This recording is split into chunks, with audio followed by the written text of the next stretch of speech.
Retraité international à seulement 30 ans, Raphaël Varane a brisé le silence dans les colonnes de l'équipe pour évoquer les dangers physiques liés à l'activité de footballeur professionnel.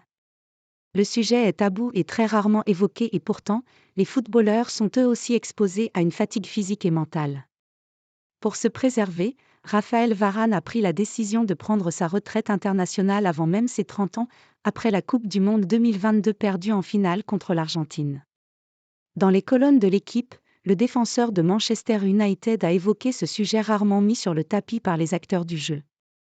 Victime de plusieurs commotions cérébrales depuis le début de sa carrière, l'ancien défenseur du Real Madrid a déjà ressenti les symptômes de lésions cérébrales, après des chocs à la tête. Varane veut sensibiliser sur le sujet des commotions cérébrales. J'ai déjà eu plusieurs commotions cérébrales.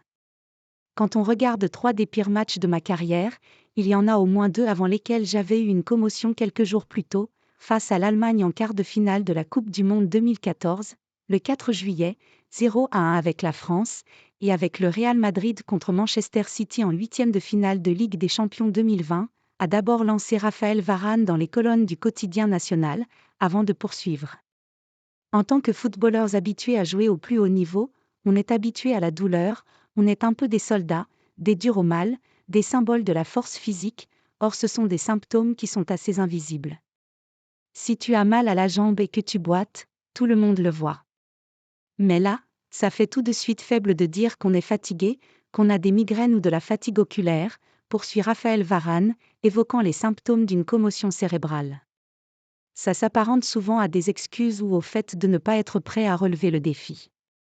Alors, au début, on se dit que ça va passer, sans savoir qu'il s'agit de symptômes liés à la commotion.